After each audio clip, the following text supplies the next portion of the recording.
नेहरू जी से लेकर मोदी जी, ये कोई नेता वता नहीं है। इस देश में दो नेता पैदा हुए।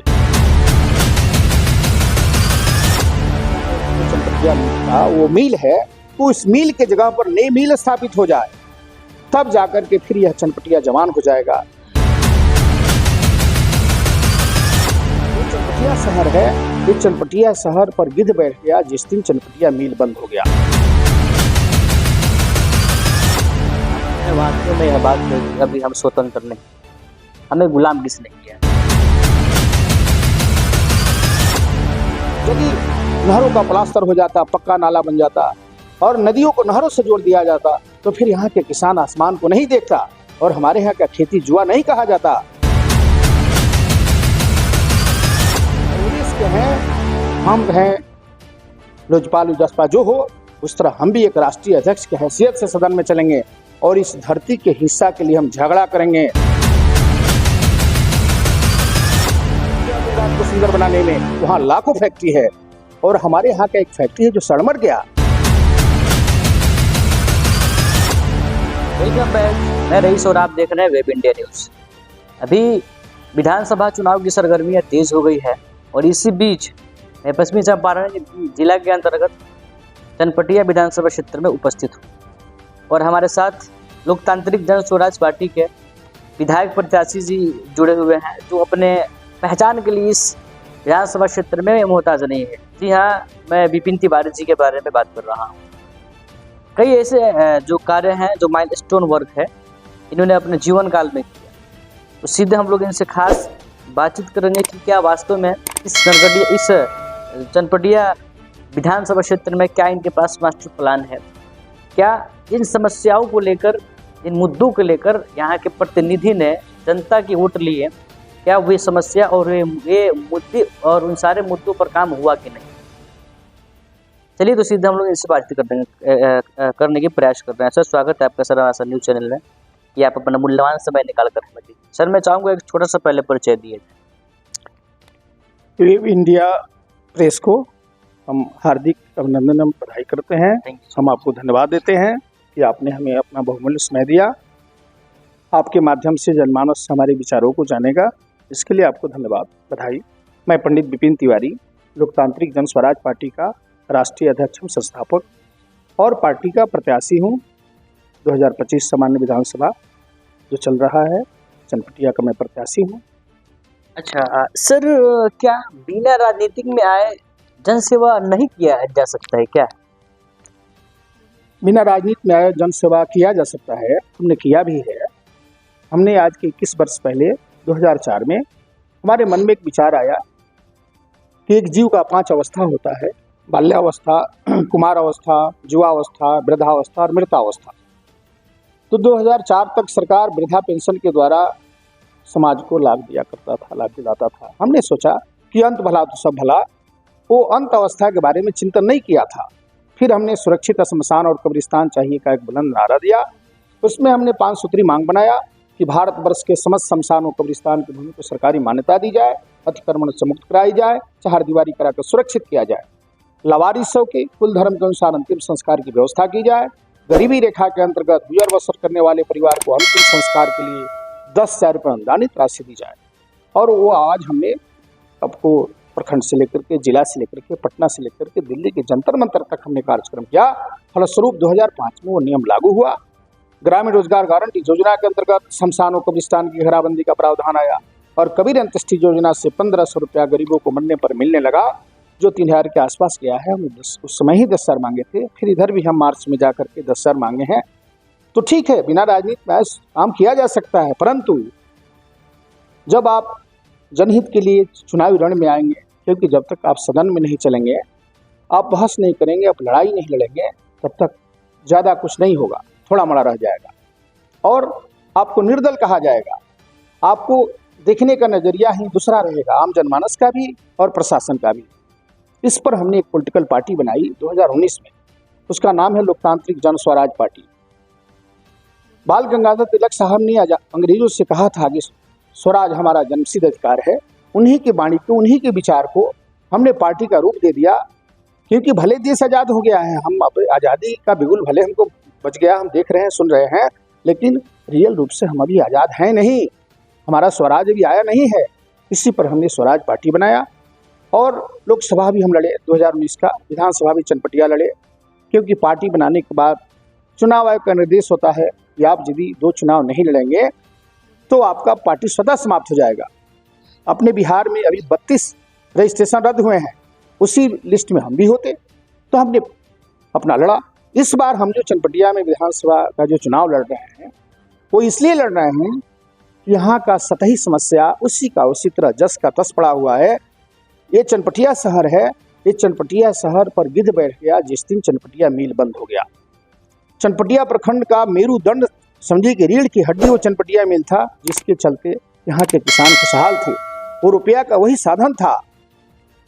हमारे यहाँ के किसान अन्य मिलों में जाते हैं टूअर की भांति और आधा आमदनी उनका राह में ही रह जाता है।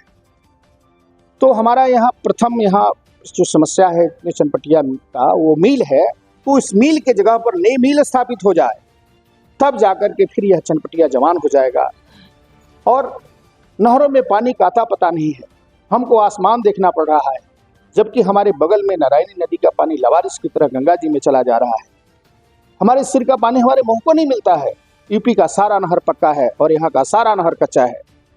यदि नहरों का प्लास्टर हो जाता, पक्का नाला बन जाता और नदियों को नहरों से जोड़ दिया जाता, तो फिर यहाँ के किसान आसमान को नहीं देखता और हमारे यहाँ का खेती जुआ नहीं कहा जाता और पंजाब हमसे हाथ नहीं मिलाता।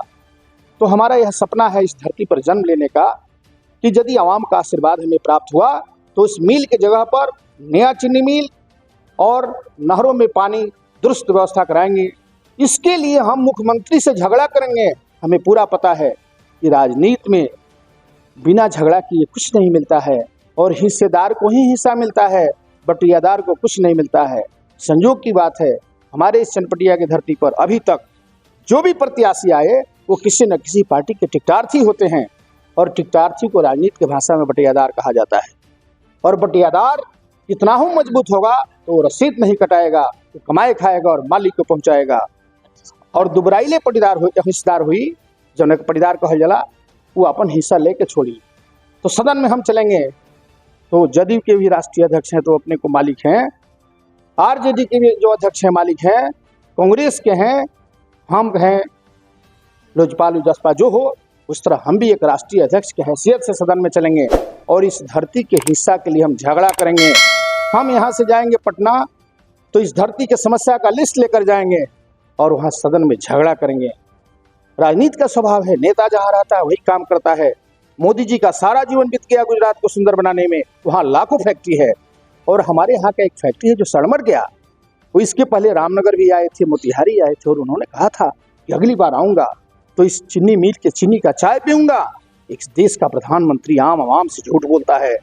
नीतीश जी का सारा जीवन बीत गया नालंदा को चमकाने में, वहाँ वो हजारों करोड़ रुपया पानी की तरह बहा रहे हैं। आप पूरे बिहार के किसी भी ऑफिस में चलें तो नालंदा का बउआ कभी ही नौकरी करने को मिलेगा।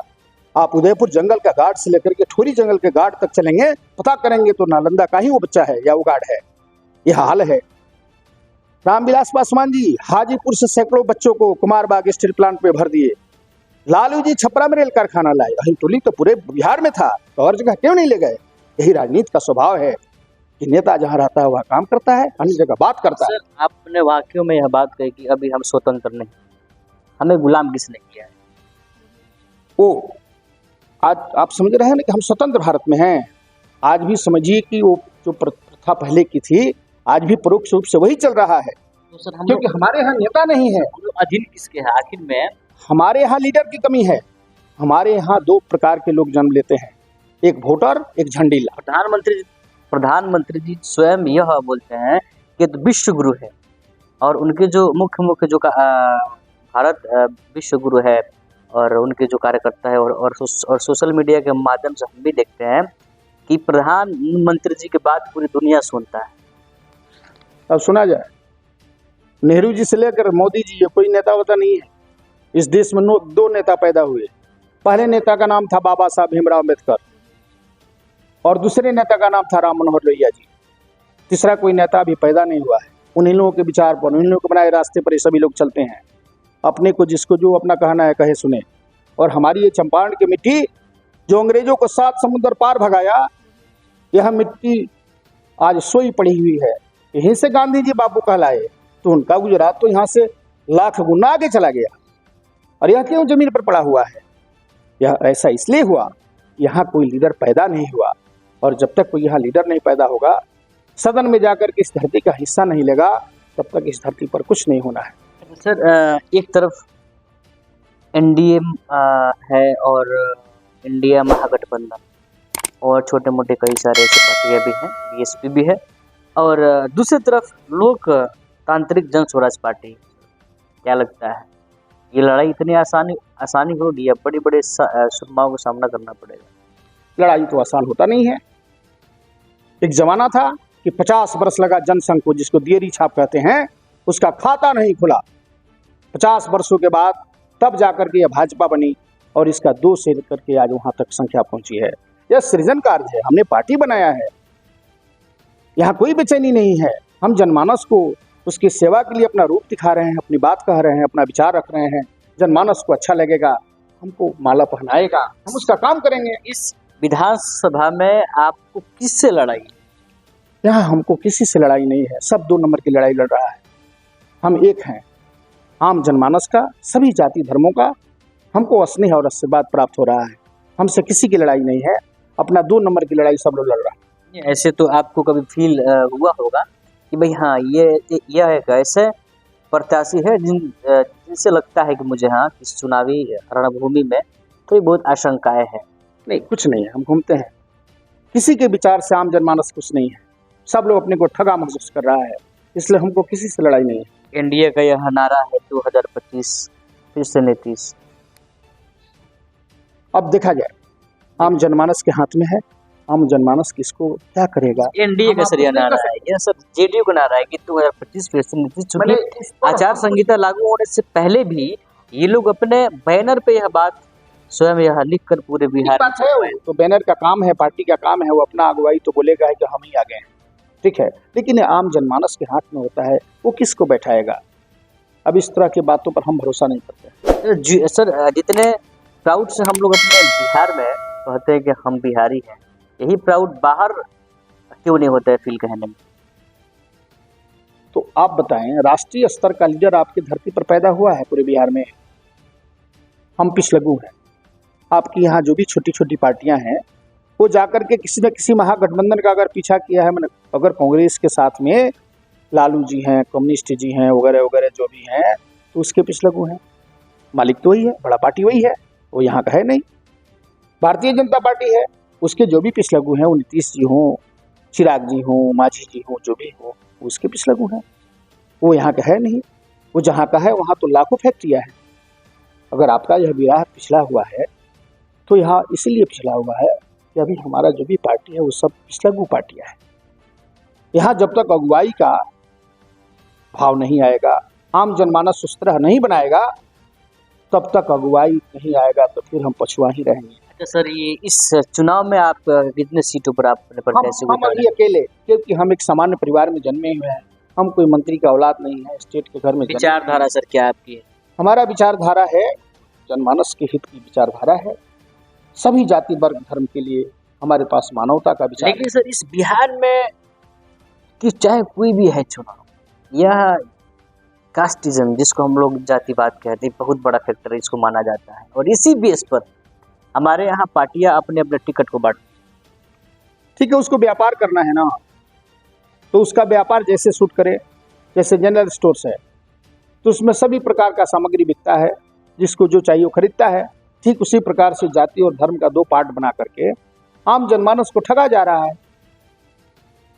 सर, आप लास्टली सर क्या कहना चाहेंगे, चूँकि हमारी जनता 5 साल तो गलत प्रत्याशी को चुनकर पछताती है, और 5 साल तक इंतजार करती है कि इस बार मैं एक अच्छे प्रत्याशी को चुनूंगा जो हमारा सर्वांगीण विकास करे।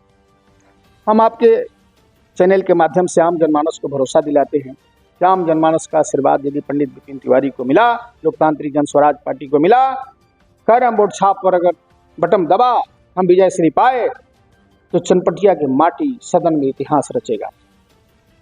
सर चलिए, आपका बहुत बहुत धन्यवाद। तो ये थे लोकतांत्रिक जन स्वराज पार्टी के विधायक प्रत्याशी बिपिन तिवारी जी उर्फ बिपिन नाथ तिवारी, जिन्होंने अपनी बात को बेबाकी से रखी और विपक्षी पार्टी को और सरकार पर भी कड़ी निशाना साधा और कड़ी निंदा भी की। क्या वास्तव में जो हमारे ख्वाब पूर्वजों ने देखा इस बिहार के लिए कि अभी वह ख्वाब पूरा होते हुए नजर नहीं आया? क्या वास्तव में यह वास्तव में ख्वाब ही रहेगा कि दिखाई भी देगा? चलिए ऐसे ही खबर देखने के लिए विजिट कीजिए हमारा चैनल। फिर मिलते हैं एक नए खबर के साथ। जय हिंद, जय भारत। अब रामनगर को मिला एक नया भरोसा, आपके अपने शहर में अल्फा इमरजेंसी हॉस्पिटल, जहां स्वास्थ्य ही नहीं जिंदगी भी सुरक्षित है। यहाँ 24 घंटे मरीज भर्ती की सुविधा, 24 घंटे डिजिटल एक्सरे, मेडिकल स्टोर और इमरजेंसी सेवाएं, हर पल आपकी सेवा में तत्पर। यहाँ अनुभवी डॉक्टरों की टीम हर समय मौजूद है। MD physician doctor MD Ehsanullah, MS surgeon doctor MD Sarwar Alam, physician doctor MS Alam, BA MS physician doctor Geeta Shah, ortho physician doctor MD Irfanullah. यहाँ उपलब्ध हैं ICU, NICU, SNCU, trauma, operation, ambulance, साथ ही 3D, 4D और कलर डॉपलर अल्ट्रासाउंड की आधुनिक सुविधा, महिला डॉक्टरों द्वारा सुरक्षित नॉर्मल और सिजेरियन डिलीवरी की सेवा, नवजात शिशु से लेकर बुजुर्ग तक हर बीमारी का आधुनिक इलाज, radiant warmer, phototherapy, nebuliser, oxygen और सभी वैक्सीन की सुविधा। चाहे हो हड्डी और जोड़ का इलाज, प्रसव की सुविधा या emergency operation, alpha emergency hospital हर वक्त तैयार है आपके लिए। तो याद रखिए, जब भी हो कोई स्वास्थ्य आपात स्थिति, आपके अपने शहर में अल्फा इमरजेंसी हॉस्पिटल। आपका स्वास्थ्य हमारा प्राथमिकता, जिसका पता है main road, Narkatiaganj, Honda showroom से पूरब, रामनगर, पश्चिम चंपारण। अधिक जानकारी के लिए स्क्रीन पर चल रहे नंबर पर संपर्क करें।